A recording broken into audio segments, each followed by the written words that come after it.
Oke, selamat datang semuanya. Terima kasih sudah mampir ke video ini. Di video ini saya akan membahas tips and tricks dalam fotografi event, ya kan? Oke, tanpa panjang lebar, langsung aja kita ke pembahasannya. Let's go.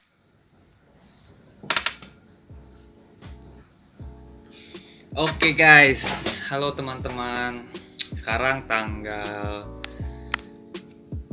8 Oktober. Nah, 8 Oktober ini adalah H-2 sepupu saya menikah, ya kan. Berarti tanggal 10 Oktobernya menikah, hari Sabtu. Sekarang hari Jumat. Hari Kamis ya, besok hari Jumat. Jadi gua mau mempersiapkan diri gua, ya kan. Sebenarnya mempersiapkan cuma basa-basi doang. Gue sebenarnya pengen ngasih tahu hari hanya bakal gue rekam juga, ya kan. Kebetulan menikahnya itu di gereja, ya kan, pemberkatan segala macem, karena sekarang lagi covid, ya kan, lagi covid-19 gitu, lagi corona, jadi nggak boleh lama-lama juga, cuma 1 jam acaranya. Tapi tetap bakal gue record ya, nanti ada fotografer juga, gue nggak tahu siapa. Nah, gue bakal rekam dia. Kita bakal belajar bareng-bareng, ya kan. Gue bakal jelasin kenapa fotografer dalam event itu harus sudah mahir gitu, harus, apalagi yang sudah profesional itu harus sudah jago gitu, sudah bisa menyesuaikan dalam segala tempat, segala acara gitu. Karena event nggak bisa diulang gitu. Misalkan lagi nikahan, ya kan, ya penjelasan dikit ya, kalau misalkan lagi wedding gitu, kita sebagai fotografer tuh nggak bisa lagi pemberkatan gitu, misalkan lagi baca doa gitu kan, kita foto, ternyata settingannya salah gitu. Pas settingannya kita benerin, ternyata doanya sudah selesai gitu, kita nggak bisa foto gitu. Jadi kita harus cepat gitu ya, harus settingannya harus kita setting sesimpel mungkin, ya kan, secepat mungkin, ya kan. Kalau bisa kan, kalau misalkan wedding itu kan biasanya tempatnya itu aja kan ya, misalkan dalam gedung gitu kan, di gereja gitu, atau enggak di outdoor gitu kan, di acara panggung gitu misalkan. Nah itu kan kalau kita nggak pindah-pindah tempat, nah itu biasanya sebelum acara dimulai kita setting dulu ISO-nya berapa. Kemungkinan kalau di dalam ruangan 800 atau nggak 1600, ya kan, dalam ruangan seterang apapun tuh 800 ISO-nya. Untuk aperturnya saya sarankan untuk aperturnya dibesarkan aja bukaannya, ya kan. F4 nggak apa-apa, F4 gitu, karena kita akan banyak ngambil momen-momen yang nggak harus fokus ke semuanya, yang harus fokusnya itu ke objeknya aja gitu, ke objeknya, misalkan yang lagi nikahan gitu, groomnya atau bride-nya gitu kan, bride-nya apa, mempelai laki-laki dan mempelai perempuan lah gitu istilahnya, apa sih bahasa Inggrisnya. Nah gitu. Terus shutter speednya harus cepat, ya kan, karena kita kan gerak-gerak dan objek itu nggak diem gitu, nggak kayak model yang ya itu diem gitu. Kalau gini, photoshoot model, ya kan, itu kita 1/20, 1/30 itu masih aman gitu kan. Shutter speednya 1/30 detik itu masih aman. Kalau misalkan event gini atau enggak yang objeknya bergerak-gerak lah, itu biasanya udah 1/60, 1/80, 1/125. Nah itu udah pasti sih itu 1/125.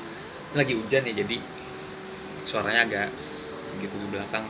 Nah apalagi ya, pokoknya nanti hari ini abis kalau hujan beres, gue bakal potong rambut, ya kan. Udah panjang banget ini, sampai bisa diikat, ya kan. Kelamaan di rumah, gue tua di rumah gara-gara corona. Apalagi ya, pokoknya cukur rambutnya lagi, terus cukur kumis, ya kan. Ya, baru besok kita cobain outfit, kita cobain jas gitu, nanti kita pakai jas gitu. Sebenarnya kalau fotografer nggak usah pakai jas ya, walaupun nikahan dia biasanya pakai kemeja gitu, kemeja yang penting rapih gitu lah ya, etikanya gitu, yang penting rapih. Dan pakai sepatu guys ya, kalau walaupun fotografer Anda harus pakai sepatu gitu. biasanya penampilan tuh dinilai guys ya, jadi makanya nggak murah gitu jasa fotografer itu, karena makanya sepatu guys. Coba kalau pakai sendal tuh yang kliennya pasti mikir, wah gila pakai sendal gitu kan, bisa gak nih motonya gitu. Walaupun nggak ngaruh ya, lu mau pakai sendal mau nyeker juga, kalau lu jago moto mah jago moto aja gitu kan. Tapi kan sepatu itu kan kayak terkesan lebih sopan gitu, lebih beretika gitu loh, apalagi acaranya kan resmi gitu. Pernikahan gitu guys ya, foto pernikahan, mau bikin foto bikin video biasanya pakainya flash, foto pakai flash ya. Kalau misalkan ruangannya bener-bener gelap gitu kan, ISO-nya nggak bisa di push. Sebenarnya ISO push aja guys ya. Banyak yang salah guys, fotografer tuh salah. Kayak ruangannya gelap nih, oke, shutter speednya kita udah menentukan 1/80, ini udah yang paling terang ya. Kalau di bawah 1/80 biasanya kan shaky gitu. Jadi ada yang orang lari gitu, jalan-jalan cepet, jadinya jadi kelihatan pergerakan yang nggak nge-freeze gitu. Nah, itu udah paling terang tuh. Terus aperturnya, diafragmanya f 3,5 gitu, paling gedenya 3,5. Nah, ISO-nya ini dia nggak mau noise guys, jadi dia pentoknya 800 gitu. Nah itu sebenarnya kalau misalkan aperturnya dan shutter speednya udah nggak bisa dinaikin lagi, udah nggak bisa di overextend gitu kan, nah itu ISO-nya di push aja guys. Kalau ruangannya gelap, ISO-nya push aja, nggak apa-apa, 3200 terserah, 6400, yang penting terang, jangan sampai gelap guys ya. Dan satu lagi, sebelum acara dimulai kalian harus tes foto dulu. Tes foto itu artinya kalian harus lihat dulu settingannya ini, kayak temperatur white balance udah bener apa belum, temperatur warnanya ya kan. Kalau dalam ruangan itu kan yang AWB aja lah, yang AWB yang normal gitu kan, walaupun pasti neon gitu kan. AWB masih mencakup neon gitu. Neon itu fluorescent ya bacanya, fluorescent. Nah itu 5000-an Kelvin lah ya, itu dalam ruangan yang neon, yang lampunya tuh putih gitu. Karena kan pasti hall wedding atau outdoor kan masih antara daylight fluorescent gitu, nggak mungkin tungsten gitu kan. Masa nikahan pakai bohlam warna merah gitu, bohlam yang redup kan nggak mungkin gitu. Pasti pakai lampu neon gitu, neonnya yang terang gitu kan. Bahkan bakal lebih dari fluorescent gitu, bakal pakai daylight juga gitu maksudnya, supaya dapat warna putih yang pas gitu kan. Terus dilihat juga settingan quality JPEG-nya, yang quality-nya yang paling bagus ya. Jangan tergesa-gesa guys ya, jangan tergesa-gesa. Pokoknya santai aja gitu, santai, fleksibel gitu loh. Kalau bisa kalian mendekat ya kan, jangan terlalu mengandalkan zoom, kalian mendekat gitu. Karena biasanya foto yang difoto lebih dekat lebih bagus gitu, lebih luas gitu. Oke, itu aja sih ya, paling lebih lengkapnya nanti paling pas hari hanya kita sambil ngerekam gitu, sambil gue jelasin gitu kan. Gue belum mandi nih sekarang karena mau potong rambut kan, masa mau cukur rambut mandi ya lepek anjing gitu. Pas datang, "Mang, cukur mang, rambut anda basah." Pak gitu kan. Digaplok saya. Ya plus jangan terlalu fokus ke audiens guys, karena biasanya di nikahan itu kan pasti ada yang datang lah ya, kecuali nikahannya online gitu, nikahan online gitu kan nggak mungkin sih ya nikahan online kita salam-salamannya iya ya kan, atasnya jas bawahnya celana pendek gitu kan. Pokoknya kan ada yang datang tuh antara keluarga, temen gitu lah ya, orang-orang lain yang diundang lah, pokoknya yang diundang ke nikahan itu. Kalian jangan terlalu fokus ke para undangannya, fokuslah ke mempelai, acaranya ada di panggung tuh apa gitu. Kalau misalkan yang di panggung itu nggak ada apa-apa, kalian baru foto orangnya, fokus ke keluarga aja intinya, ke keluarga. 1-2 foto untuk kayak environment gitu, kayak lingkungannya seperti apa sih gitu. Misalkan kalian foto bener-bener ada situ, fotonya cara deket gitu misalkan, nggak apa-apa gitu. Contohnya misalkan kayak misalkan kalau nikahan di ballroom gitu kan, di ballroom kan pasti ada prasmanannya gitu kan. Nah kalian fotolah prasmanannya, makanannya kalian foto gitu sebelum di ini ya, belum di, tapi pas lagi diambil juga nggak apa-apa, lebih bagus itu ada orang yang ngambil foto itu nanti. Terus bandnya misalkan kalau ada yang nyanyi gitu kan, main musik tuh di foto juga nggak apa-apa, di foto. Terus biasanya ada penanda tanganan kan, tanda tangan gitu. Foto aja gitu. Terus kayak ada beda-beda lah ya acaranya. Biasanya ada yang lempar bunga itu misalkan, ada aja gitu kayak gitu-gitu. Dan itu jangan sampai telat gitu, jangan sampai telat pokoknya, jangan sampai pas dia yang udah ngelakuin kita baru datang, jangan. Pokoknya harus terus pantau. Biasanya nggak satu orang doang sih yang foto, bisa 2 orang gitu ya, 1-2 orang gitu ya, karena tag team ya kan, yang satu ngambil sebelah sini, satu ngambil sebelah situ. Karena kalau 1 orang doang kayaknya ribet deh guys, kayak ribet gitu acara wedding itu, apalagi yang ruangannya besar gitu kan. Sekalian kita kalau misalkan masih bisa ketemu fotografernya, kita tanyain deh nanti tips-tipsnya gitu, misalkan tadi pakai settingannya apa aja, bener gak kayak yang gue sebutin tadi. Kalau beda, karena kan kondisinya beda-beda ya guys ya, karena ada yang ruangannya terang banget. Kalau outdoor tuh biasanya ISO 100 sudah cukup gitu kan, outdoor ya kan, daylight gitu. Dan kalau sinar matahari itu 100 aja guys, 100-200 tuh nggak mungkin lebih guys. Dan pasti nggak ada noise, pasti nggak ada noise. Kalau bisa ya satu lagi, kalau bisa ngambilnya nggak yang single shot, tapi ya dia yang multi shot gitu ya, yang bisa beberapa kali dalam sedetik gitu kan. Itu tujuannya supaya kalau kita nggak dapat foto yang pertama, mungkin foto yang kelima itu yang dalam kan 5 ya, sekali pencetnya tek, nah 5 kali itu dapat 5 foto kan. Itu kan pasti ada pergerakan dikit dong antara dia lagi, biasanya ngedip gini gitu kan. Nah itu antara ngedip gini kan beda ya. Misalnya kalau kita single shot, dapetnya pas kayak gini gitu, mata gue lagi merem kan jelek kan. Tapi kalau kita cek, nah dia bakal buka dulu kayak cek, nah gitu. Karena kan dia ngedip itu kan cuma 0,2 detik gitu.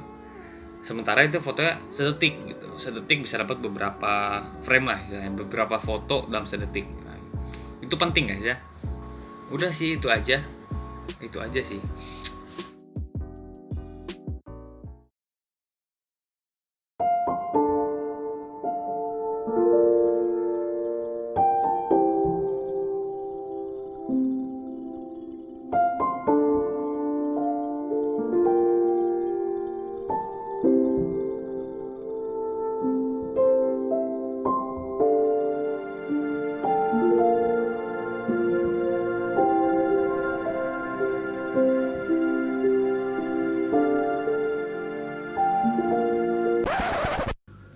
Oke, mohon maaf videonya di stop karena video itu udah gua pisah ya kan. Video yang tadi kalau ada yang mau nonton, nah cek linknya ada di sini, nanti gua kasih.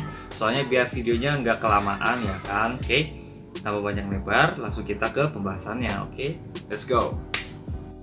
Oke teman-teman, jadi ini adalah TKP-nya. Disinilah para fotografer akan berotasi mencari angle yang pas ya. Terlihat di sini gua datang masih awal banget, belum banyak yang datang. Bahkan fotografer masih sibuk di bawah, mungkin foto mempelai yang sedang rias. Oke, akhirnya mempelai pria dan mempelai wanita datang juga, dan kita bisa lihat fotografer berada di depan mengambil kesempatan untuk memotret mereka, bukan di belakang ya. Ini sebabnya yang saya bilang fotografer harus cekatan, harus cepat, dan harus kreatif. Harus fokus ke acara utama, bukan yang ada di panggung, ya kan? Karena itu bukan panggung, itu ada di belakang. Panggungnya ada di depan. Tapi kenapa mereka motret ke situ? Karena itu adalah hal yang lebih penting daripada yang ada di panggung ya. Jadi kita harus melihat hal yang lebih penting. Oke, sekarang kita lihat ya, fotografer 2 yang pakai baju putih ini mencoba foto mempelai dari belakang. Nah, kita lihat lagi. Nah, dia langsung mundur dan rotasi ke kanan lewat belakang, bukan melewati depan ya, karena itu akan sangat mengganggu para pengunjung atau undangan ya. Jadi sebagai fotografer kita tidak boleh mengganggu pandangan para undangan atau para audiens ya kan. Makanya situ sediain jalur. Kalau nggak ada jalur khusus fotografer, kita harus ngerotasi sendiri ke belakang sampai kursi paling belakang ya kan. Nah, berdoa adalah saat-saat yang bisa kita ambil kesempatan untuk memotret para undangan dari dekat. Bahkan sangat dekat, tidak apa-apa karena mereka tidak akan terganggu. Jadi jangan pernah pasif ya, kita harus terus aktif mikir ya. Shot apa yang harus kita ambil, kesempatan apa yang harus kita ambil untuk mendapatkan hasil foto yang baik dan bagus.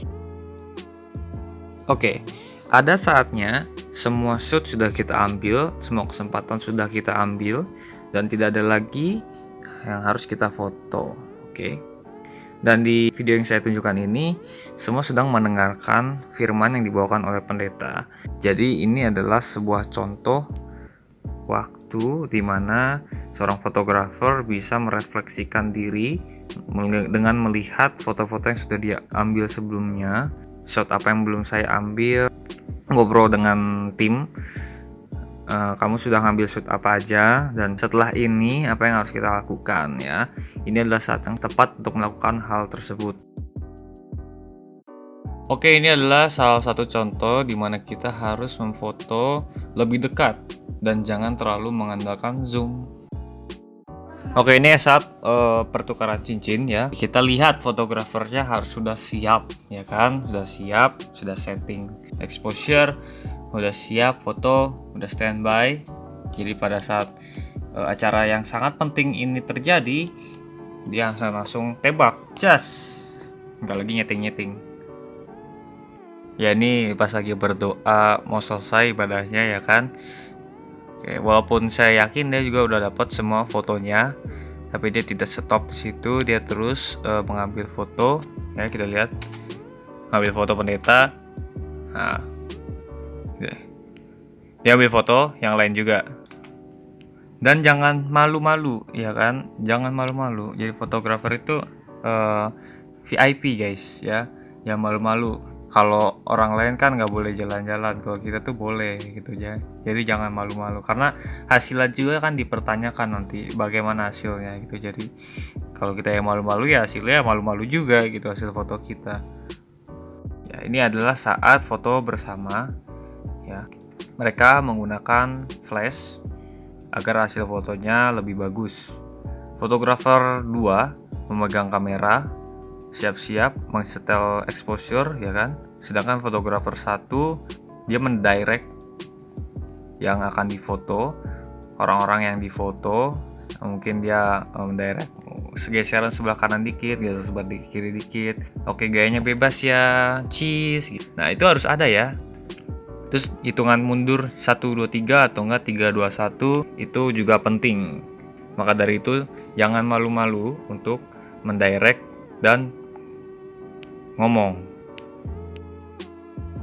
Oke, di sini saat fotografer yang satu fokus mendirect para undangan, yang satu lagi harus sudah setting semuanya ya. Jadi saat yang didirect itu sudah siap, jadi kita nggak akan setting lagi, tidak ada situasi awkward di mana para undangan menunggu kita menyeting kamera ya kan. Nah, jangan malu-malu juga untuk meminta, contohnya di sini para undangan untuk mundur ya, memundurkan kursi biasanya itu akan sangat berpengaruh ya kan. Saya juga sering saat foto event untuk mencoba untuk memohon para undangan untuk mohon yang paling depan kursinya dimundurin dulu supaya kita bisa dapat foto yang lebar, supaya nggak dempet-dempetan juga. Oke teman-teman, kalian bisa dengar aba-aba fotografer di sini. Oke, bebas ya.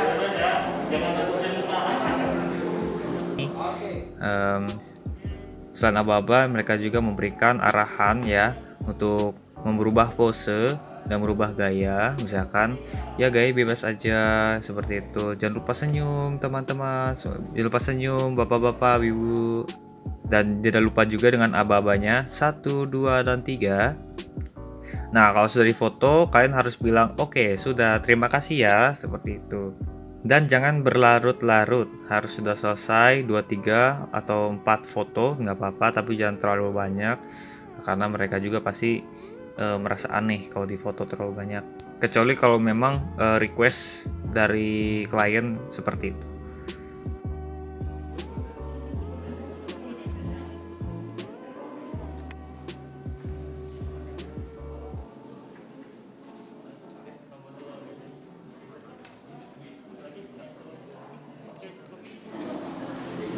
Lihat sini semuanya.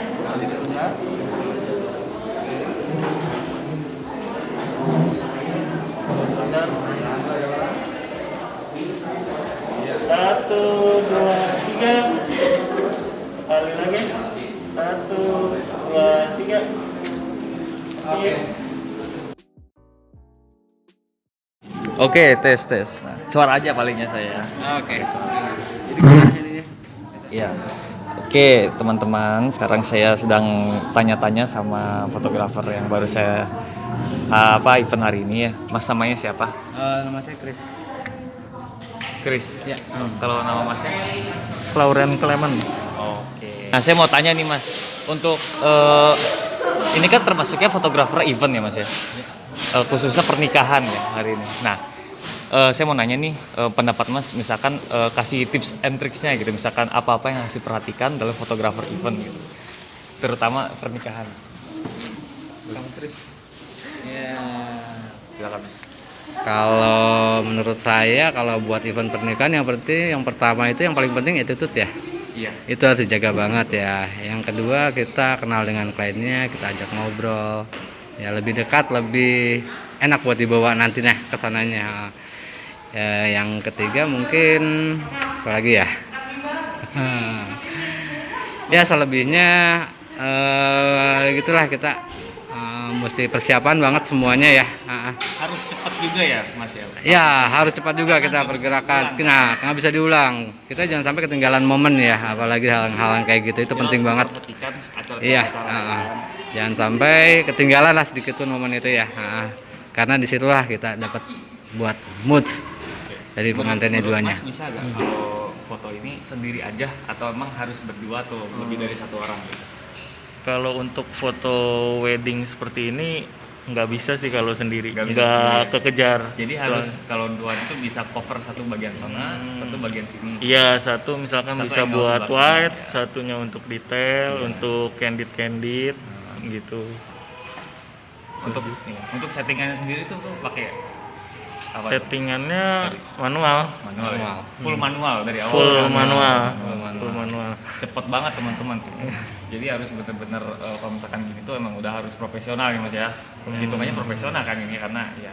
Yang penting sering motret aja. Iya.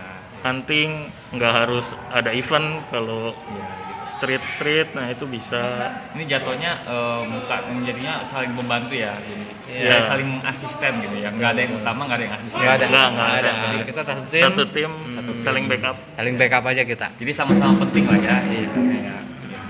Oke, makasih ya Mas ya. Mas siapa tadi, Chris? Saya Chris. Sama ini tadi siapa namanya? Siapa? Lemon. Lemon, manggilnya Lemon aja. Clement. Oh, Clement. Iya. Oke. Oke, makasih ya Mas. Mas sudah membantu mendokumentasikan hari ini. Oke, terima kasih ya Mas. Oke siap. Ya. Saya beberes dulu. Ya. Oke. Makasih banyak ya. Oke.